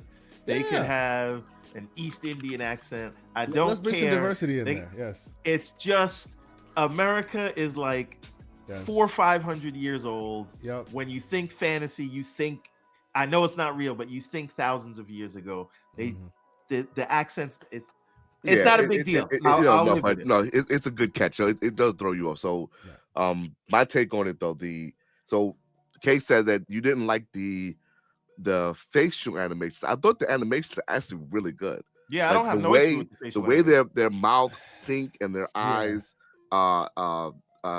there was a bit of kind of enumerate. It really works, but the voices throw it off. It feels like I'm not sure if they're synced properly. And I'm not sure if it was the video or it was just because some of the video of the people talking also didn't seem like these clips of people talking. Actual people talking. So I kind of felt like the audio wasn't properly synced in this. It feels like it wasn't. It's very quite weird. There it's not quite there, right? And this is the whole production. I kind of felt like it's the one thing I had with the production that threw me off. But and it's like some like the physical the way the bodies move a little bit while they're talking was kind of stiff. But in terms of the visuals, because people are like, oh, this does look like. Doesn't look great. I'm like, are y'all looking on the screen that we're looking on? Because the backgrounds and everything like are really rich and detailed. The lighting and the shadows are really nice. The textures on the characters, especially when I watched in the 4K on my LG CX. Yo, it's like it's really there, right? It's well really done, really well done. And I'm like, even like the skin models and everything. I'm like, this game looks really good. So. I don't have a problem with that. The combat, to Everborn's point, it you don't see the reactions when you're hitting the enemies, and even like the lizard men, right? When they would crumble, it's just the weirdest hell animation going on. So like they just like on that you can give them you can cut some no slack hold on let me get to the end right. So I'm not concerned with any of that stuff right now, specifically because we had similar impact issues with Starfield when it was initially shown. Months before it came out, there was like they didn't have impacts, right? The game now has impacts, right? So that's kind of one of those things you would think they kind of code in later on, or refine over time, because this game has what did they say? Was it fall or is it or they just gave a year for it? They just gave a year for it. It is gave fall. the year, right? Yeah, they just gave 2024. That's it. They just gave 2024, right? So, so this I think is further in the year. So they probably have like 8 months to polish left, right? Because we're in January, right? So I'm expecting to see this as like probably like their November release. So they have plenty of time. I thought the game looked good though. So but the storytelling elements, like this studio, the Outer Wilds, the one thing, Outer Worlds, Outer Wilds is the other game that came out around the same time, right? That year. Outer Worlds, there are segments in Outer Worlds where you have like these world-changing events for some of the planets that you're on. So I know that this studio is capable of creating games that do that, right? So when I hear them say, when you go back in town, you would see the consequences of those actions, I tend to believe them only because of what they did in Outer Wilds. You've seen them do it before. So yeah, if you played that game, there were there's like one decision you make about some fish factory or something like that, a food factory, that you make a decision that basically could destroy this town, or like mess up the way the economy goes in that town. So they have some like impactful things in the game. So yeah, I think it's gonna be good. So I am looking forward to that game a lot more than I was initially. So I'm like, this is gonna be. Yeah, I'm impressed. I think it might end up being my game of the year. I'm calling it now. Yeah, it's the front running now. I'm a sucker for fantasy, and it feels like what. And again, I bought Baldur's Gate, actually double dipped on it, so I got it so I could play it on the Steam Deck and the Xbox, and. I don't care about turn-based, but the fact that you have to spend 3 turns to get over to somebody just to attack them, right? Like you got to close the distance. I can't get into it. I cannot get into it. People have been complaining about that. Yeah. If you can give me an action RPG where the consequences matter and the visual fidelity, because you can't tell me the visual fidelity is not right up there with Baldur's Gate. It absolutely is. Right? Yeah, it absolutely is. I will give you credit on that. It absolutely is. Yeah. This is exactly up my alley. So for me, this is yes. Lucius Augustus says I always play as the big sword dude. And that he is correct. I'm a melee whore. He's I don't know what you want me to tell you. He's guts. He's basically guts, just a yes, black he's version guts. of guts. Yes. That's right. So I'm and you know what? I'm not sorry. That's how I like to play. I like combos. So Avowed for me is my most anticipated game of 2024 now. Okay. It has now surpassed Hellblade 2, which and you've seen the others that are on this list, right? We're gonna talk about it, and I'm gonna fix the screen. I know the screen's off. We're gonna talk about the others, but you've seen the others, right? I'm talking indie. We're gonna get there, but you're like Avowed supersedes them even beyond your Hellblades and all of that. Avowed is it now. Yeah, it has supplanted Hellblade as well. Now Hellblade is the close runner up, but right now it's Avowed. Okay. OBM, welcome to the show, good sir. I know you wanted to jump in here and chat a little bit. Welcome, good sir. What's up, man? Hey, what's going on, guys? Yeah. Always definitely got to the show. So but just be careful, everybody. Though, if you're watched too closely while we're on this podcast, some people might get motion sickness. So hopefully stop the ridiculousness. That's not nice. That's not nice. Be nice. So I come on being respectful, and then here's OBM with his shit, right? So that's my one question. I heard Indiana Jones is going to be like the Q1 game, but during the testing phase, all the developers got sick. So it's. But what's going on with that? I hear people talking about there's motion sickness. Like what is that about? What's that about? It is the unexpected bullshit talking point that nobody expected. It is what it is. Okay. Well, I will say there is people. I'm saying it jokingly. I think there's like 20. What is it? 43% of people get motion sickness. Do get 3D motion sickness. Mm-hmm. So I will tell you, my wife is one of those people. But so at reset era, it's like 100%. Yeah. But that was the funny part. I think the debatable point is in the gaming sphere, right, where we've been dealing with the concept of motion sickness in gaming since Wolfenstein, right? That's kind of where it first started happening, when people started realizing 3D could be an issue. Anybody who's been gaming for a long time, this is not a problem, right? Come on, so y'all would have all quit gaming a long time ago. So it's interesting that because this game isn't going to be an Uncharted clone, that people are feeling ill. So sorry, I didn't mean to hijack the show. No, it's fine. It's fine. Speaking of that, we still I still have a hard stop. I got to get fitted for a tuxedo. We're gonna move. You getting married? We're gonna move quickly. We're moving quickly. So Hellblade. I'll tell you that story later. All right, Hellblade. What do we think of Hellblade? This is something that's after very seeing all this, and now you're seeing the combat, you're seeing it more in fidelity. Hellblade, Everborn, go. I want to ask Stefano a question about this. I think it's really cool. Yeah, speak on it, man. I do as well. But Uh-oh. What came out about it is that it will be an 8-hour experience. I am 1,000% for this because I do not need to be in a game for 30 and 40 hours, right? You tell me a good story. You have give me a beginning, a middle, and an end. I'm good. It's fun. I don't like. I'm not Power World. Everybody's talking about that. I'm not touching it because we talked about earlier. Time is the most valuable. Time is money, baby.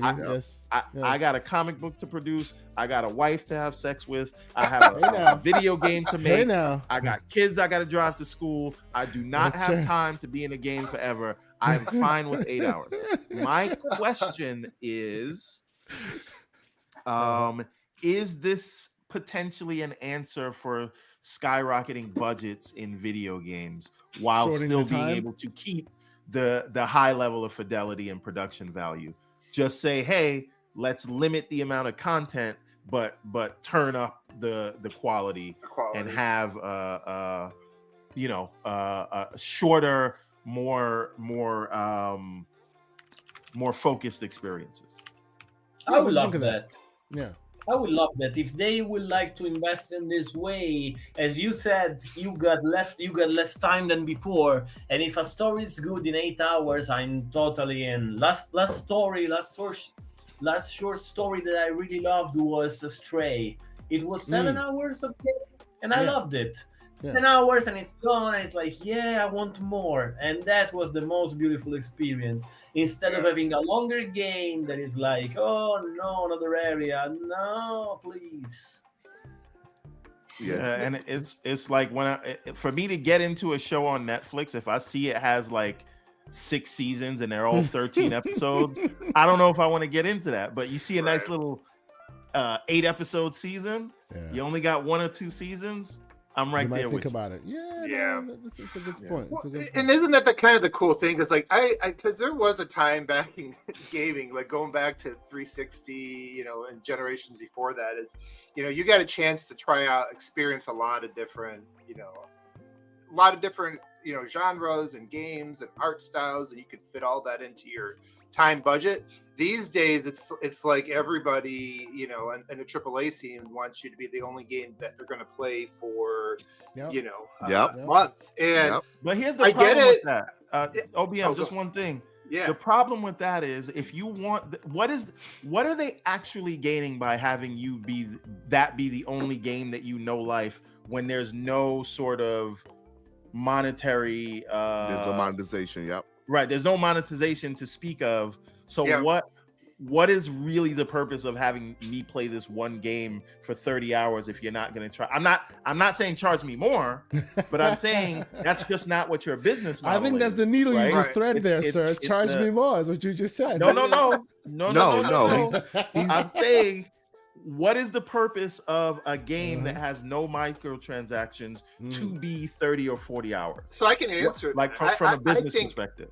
Yeah, I think it because if you look at it, number one, there has to be a business reason, and the reason I say that is because all the AAA companies, when they do make single player games, they only consider it if they think it can be a time sink, if they think they're going to keep you hooked for a long time. You look at Ubisoft, right? Like, we've heard the rumors how they canceled Splinter Cell. Like, everything they make is designed to keep you there forever.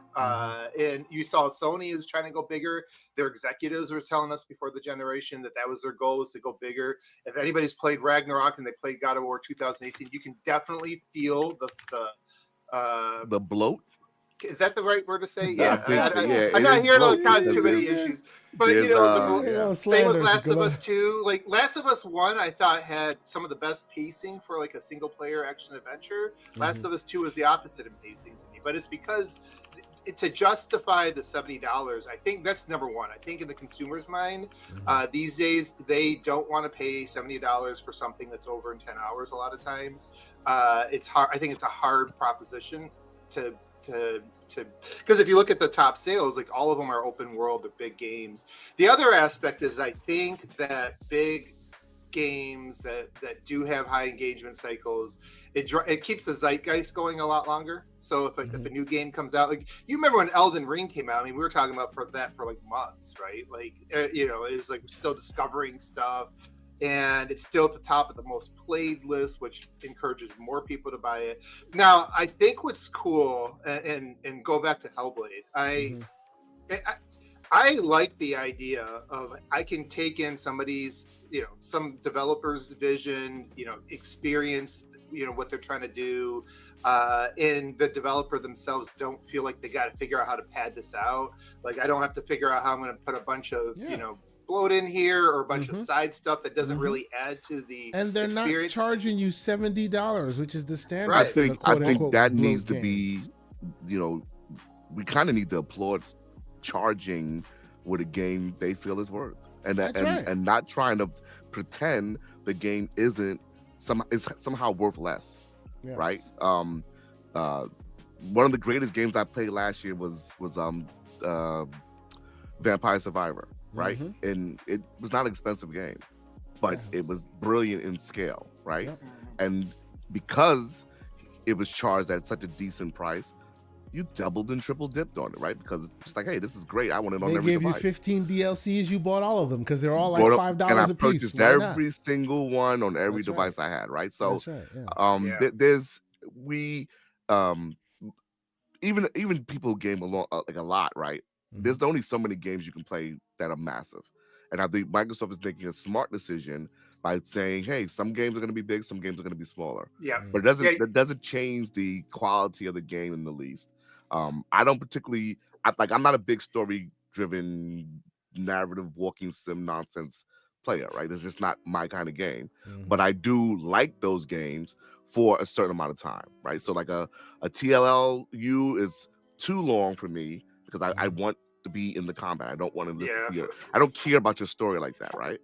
But I want to see the graphics. I'm going to play it. I want to enjoy it. But after about 10 hours, I start being like, God, I just want it to end. I just want your game to end, right? Well, So I think those games play best that way, right?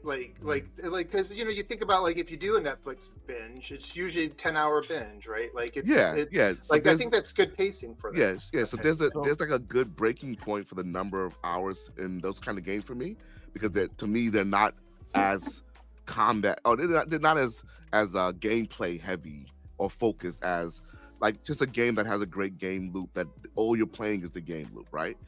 These games, 8 hours to 10 hours is kind of like that sweet spot where I can enjoy it over the course of 2 days and great. And so, then be accomplished in feeling it had a beginning, it had a middle, it had an end. You're satisfied and you can move on and do other things and not feel like you're beholden to this and not game. just that, but I'll actually remember the story, right? Because when you start getting into like the bigger games, the story kind of gets lost in there. It's just y'all know I love Starfield. I played a lot, but the narrative for Starfield for everybody that I know is the narrative you're making, right? We know the story, the inner workings of the story, but we all have our own little narrative for why we're wandering space at this point, right? It's the other story doesn't matter, but in this case, it's a short story. You're gonna absorb it, and it looks like it's gonna be it's just like the most beautiful game that's gonna be out. So it's nice. Well, 1 second, J Mac, $5 super chat. He says people are hiding their Xbox. Hate behind Hellblade is and its game length. It's pathetic. The same thing applies for Indiana Jones hate. Graybeards #XWL. We're gonna talk about that Indiana Jones hate as well coming soon. I think that's what we'll end on. But yes, I have a point you wanted to say. Go ahead. Yeah, before we move, the last thing I want to say about this and the Hellblade length is the way I look at a lot of these things, right? People say, if you're gonna charge me $70, then it needs to be this amount. But to me, again, this is just me being I guess a graybeard or a person that has a business to run and a side business to run and all that stuff. Time actually is money for me. So if you're wasting my time in a game, you're costing me money. You're costing me more than the $70 price tag. So I don't need games with filler, right? I appreciate more something that gets to the point. I'm making a larger point outside of Hellblade, and this is more like because Ubisoft has a great game out right now, Prince of Persia. Yeah. Right, but we know that they have map diarrhea, and you gotta mop that up when you're playing some of their games. I said it. So the point is this man, that I could pay $70 for that game, and it's 100 hours, and that costs me more than 100 hours worth of time costs me a lot more than $70. So to me, a longer game is more expensive for me. True. So I do appreciate Stefano. Let's get your take on this. What do you think of the game length, especially more in this trip? I know in AAA spaces they want to justify the purchase and all that. You guys in the indie space get to be a bit more advantageous. You get to be a bit more dynamic. Tell your story, however long or short it is. What are your thoughts when you guys were applying it to something like Cookie Cutter? The more you want the game to be length, the more you need to feel it. Otherwise, it's boring. Otherwise, you explore this endless nothing that is not satisfactory, that is not fun. So I think that personally, I like long games, but I even like short games now that I'm older, for example. It's all about the kind of audience that you're looking for. There is still people that enjoy fantasy like Elden Ring where they can play 700 hours at 7. Absolutely. They got that 7+ game, and they can shot the last boss. They can one-shot the last boss with a face, for example. But yeah, when you're an indie, you need to really, really consider your budget, your time, and everything in order to not make a long product, but make a product that is worthwhile, So yeah, less play time, but more quality. That is the focus for us. And what about, like, I think a lot of it just has to do with the genre and what the developer's going for. Like, obviously, if your goal, like, Elden Ring is one of my favorite games of all time, and that is a giant game, right? And if the goal is exploration and it is just to make you just feel like you're lost in this world. But the thing is, when you're doing that, every time you go back, you feel like, you're still progressing. You still feel like you're doing something moment to moment. I think if the goal is a story, like you're really trying to drive a story, that's where I think maybe the design of today's AAA kind of conflicts with maybe what the goal of the genre is, because stories, trying to figure out how to pad it and like, hey, go fetch my wooden leg, the stuff that doesn't belong, like these little side quests, and you probably even know what game I'm talking about. Yeah, the world is about to end and you want me to get ingredients for your soups. Get the F out of my face. Stuff like that. And it's like, if the goal is to tell a story, and this is a narrative driven thing, we want you to take in the visuals, the art, the music, and really the gameplay is sort of just kind of a complement to the story. That's what's really driving it. Then you want to have the appropriate length for that. While you're talking about that, let's thread the needle on this. How long do you think indie will be? It looks to me, now we're jumping ahead here, but I think I started getting a Dishonored meets Tomb Raider sort of mashup impression between what they were showing, because they were going with some immersive sim stuff in there. If anybody's played a Dishonored, what is that, like a 20-hour game? About 20, 25 hours. Yeah. So you'll spend some time, like, a lot of it's going to depend on how, like, challenging, obviously, you set the difficulty. But, like, part of the length in those games, like, if you put it on easy and you just blast through them, you can probably get through them very, very quickly. Journalist mode, as we call it. Yeah, the journalist. Dishonored comes in around 12 hours to max out at up to 37, and that's all 37 to 45 hours, just for context. Because what the developers talked about is, like, there's multiple ways through these things. There's optional puzzles. And so when he started talking about multiple ways, I go all the way back to my early days on PC, the immersive sim, like the early immersive sim days. And it's like, you like to experiment, right? Like, I'm going to stealth through this. I'm going to stand up on this balcony and watch the guards' patterns and things like that. And if you're going to spend time playing the game like that, it could take you longer. But if you turn down the difficulty and you blast your way through it, I bet you could probably get through this in 6-8 hours, whatever. Like, because that's how a lot of those games are. Like, they're not like the length is really sort of in, like, and I think where the developers is in the difficulty and the challenge. Well, in building out the environments, right? Like, if you're building a narrow corridor, I would assume it's going to be a lot different a task than I'm going to build out this level. There's going to be multiple paths through that. We got to put, like, stuff in the environment, so there's, like, different ways to get through this, and let's think about all the different ways you can play it. Like, think about, like, a Hitman game, for example. Like, those levels aren't very big, but you can play those games forever, over and over and over again. True. And so that's what was so exciting to me about Indiana Jones, is that it's not just a, point A to point B, shoot them up, watch the cutscene. It looks like they're kind of soft introducing some immersive sim elements to, like, the casual gamer here, which is going to be kind of cool, because those gamers do not like Dishonored, and they don't play Prey, and they don't play Hitman. Again, so I want to see how they're going to not tied to large IPs. They're like not this. Tied to Indiana Jones. So that's right. I as somebody who's always been a fan of that genre since, like, System Shock 2, like, I hope that maybe they can expand the interest in that type of game design, because it is a lot more interactive and more engaging, because you're thinking about the moment to moment. So Pixelbit G, sir. 20 hours. Yes, sir. What do you think? And we're getting to the bottom of the show. I don't want to keep Mr. Everborn from his suit. So yeah, you guys can keep going too. I just Indiana, have to go. No. I want to keep it concise this week. That's great. Indiana Jones, sir. You see it. People are like, oh, they're taking points off because it's what first person versus third. What are your thoughts? What is your overall feelings on Indy? And while you're at it, give me your top level score of this show when you watched it.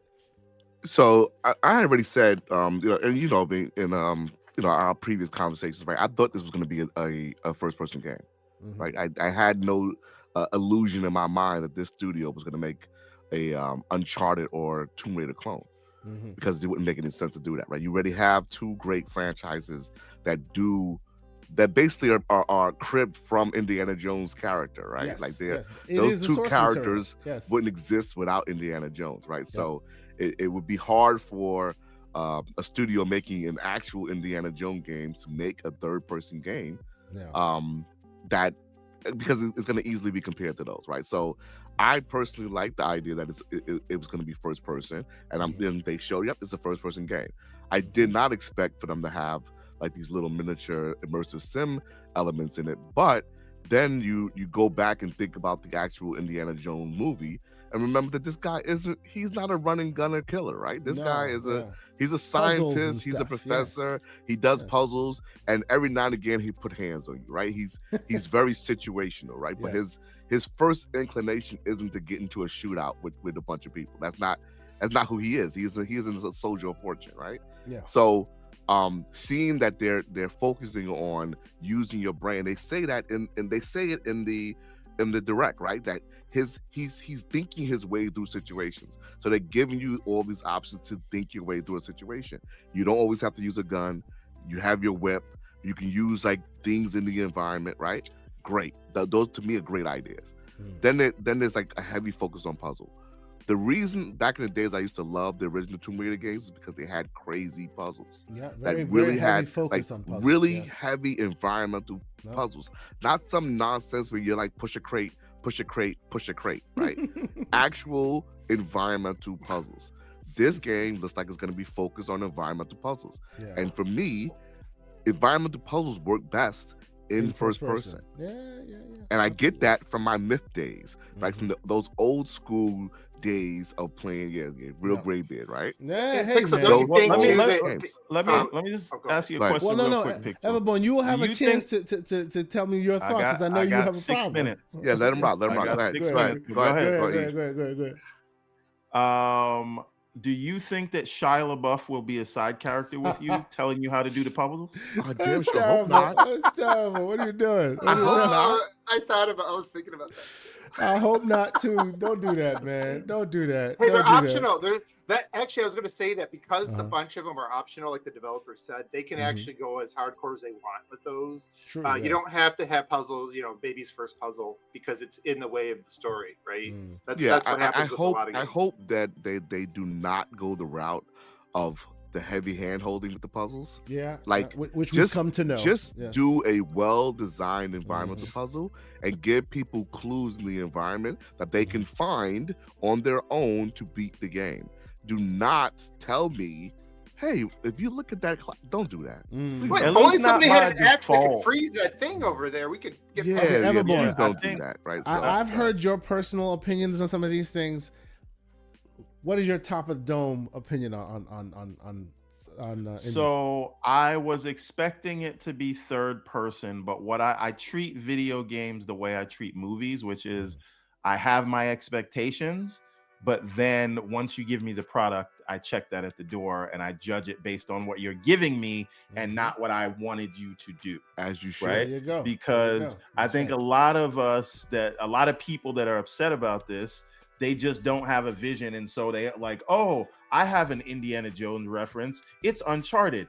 Do that. There's literally people out there saying, just make a copy of Uncharted. No, you fools. You make the best game you can, and then we will judge it based on that. So for me, I was like, I hope it's third person, because I had this idea in my head, and then they showed it. It wasn't third person. They disabused you of your notions. Now you just better be a good game, and that's all I'm looking at. And so they while I was initially disappointed, but that was on me, what they showed me, even if this wasn't Indiana Jones, let's say it was Alex Jones, the video game, right? Then I'm like, I'm on board. Throw some conspiracy theories in. It's all fake, all right? Frogs are Put your turning goofies in the chat, ladies and gentlemen. Right? So this is the thing. What they showed looked like a hell of a time. And I'll be honest with you, I just watched the new one because it came to Disney Plus, Dial of Destiny.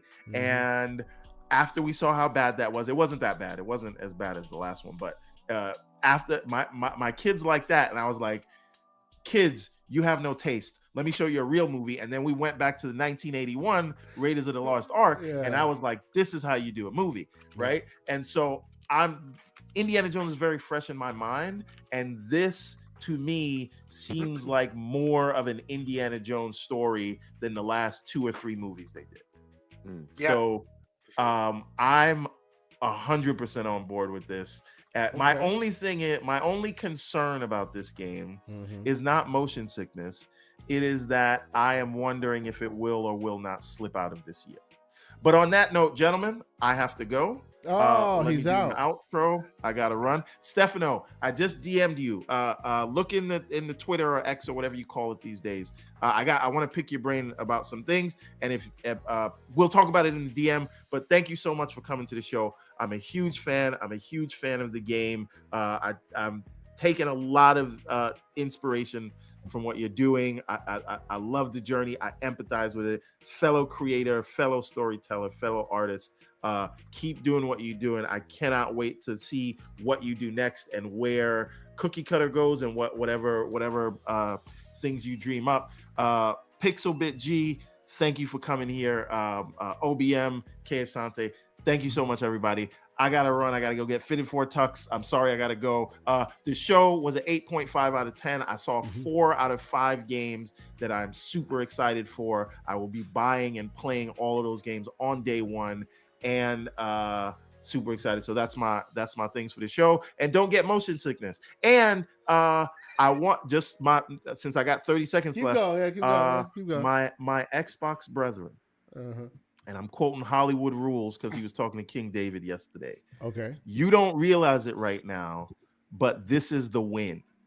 You are sitting back and waiting for a group of people who never will admit that you won. You're watching them beg for everything you got. You're watching them joyously say, this thing is going to come over here, that thing's going to go over there. Warriors. Enjoy the W. Look at all these games you got coming this year. Stop crying. Piss all you console warriors. What are we doing here? All right, gentlemen. Until the next time. Later, man. Good to chat with you. I need to go to this. Thank you so much. We are out. We are out. Yes. We're actually going to get out of here. All I actually want to know, Stefano, before we get out of here, is what your thoughts are on on the game that we saw. I want to know what you think of Indiana Jones, and then we'll wrap it up. What do you it's think? Really cool, but it's not my cup of tea. Yeah, okay. And I don't know. Yes. I never was a fan of Indiana Jones when I was a kid. So to grow up watch back the movie, it never clicked with me. And so I think the game is really cool, but I would like to have it in third person. It's like the RoboCop game. You got the character of you got the character of RoboCop. I want to play as RoboCop, not as his hands. And the same thing as Indiana Jones. They use the actor. What's the name of the actor? I'm so ignorant. Harrison Ford. Ford. You're using young Harrison Ford, and I think that if you grow up with that, you want to play as him and you want to see him. True. If you give me that, I will get pissed personally. But the game looks awesome. Excellent. Okay. No, I can see all the points you guys made on that. They could have gone third person. They're going first person. I'm okay with that. I played Cyberpunk. It was excellent in first person. I'm like, why are people complaining? Cool. It is what it is. But anyway, we will get out of here because the show is we're already at the end of it. 2 hours this time. We're doing it. We did it. We're concise. Nice. But thank you guys so much for being here. Thanks for all the channel members. We have so many great channel members that joined us. There'll be more conversations there. If you happen to join our Discord, we'll be a lot of conversations there. We'll be doing game giveaways there and a few other things there as well. Thanks to all the folks who've been part of our chat. Keep spurring us on. Keep giving us that critical feedback that we need to make this show better. I will say thank you, Stefano. Tell the fine people where else they can find you, where they can keep up with the ongoings of Cookie Cutter. Maybe what future is coming there. Sure, we are on Instagram, on Twitter. I will be there all day long. So if you write, I will answer in no time. I can answer everything, stupid things, serious things, insulting. Just I'm there for you. And yeah, soon we will be even on other consoles, on PlayStation 4, Xbox One, and Switch. So buy us and make me rich as the Kardashians. There you go. He deserves it. He deserves it. Hook him up. Keep it real. OBM, sir. How about you? I know you jumped in a little late, but we always enjoy your takes. You round out the conversation. Always make it great. Where can people find you and keep up with all your stuff? I'll keep it short today. Just mother_1 on Twitter. I'm not going to call it X. I feel like I'm living Elon. Mama called him Twitter. MUTHA_ONE. And I just want to say, Stefano, I was listening in the background. I love the art style of your thing, and you're going to have another sale. Much luck to you, man. Really enjoyed hearing you. Excellent. And of course, the lore master himself, Mr. Pixelbit G, sir. Where can we keep up with you? You can find me on Twitter on the Pixelated G, as well as on my own channel. Where I did not put anything out this week, but I will, because I need to talk about some people vomiting and nonsense and such. But I am in the process. We appreciate the new channel, sir. It's great. We love the essays, the takes. It's awesome, man. Keep it up. Thank you, man. Yeah, I need to get some. I need to I'm working on some things, but I'm time swamped. Just like Stefano said, it's crazy. And shout out to my man Hollywood Rules. I grew up with you, my dude, so we know each other. We go back to the Sega and PC Engine Wars, you know what I'm saying? So, all my gray bears, J Mac and all that, you know what I'm saying? Like cats who we just game, you know what I'm saying? So that's what's up. But as always, man, it's a pleasure being on here with you, man. So Thank you so much for being here, as you always do. And all the folks that joined us, for Mr. Everborn Saga, for OBM, of course, Stefano, thank you so much. It's an honor to chat with you. Hopefully we can chat with you some more and maybe have you back if there's any more Cookie Cutter or anything else you want to discuss. We are always super thrilled to have you. This was an awesome conversation. Until next week, we will see y'all later. Have a good one. Keep it gaming. Peace. Nice to be in orbit.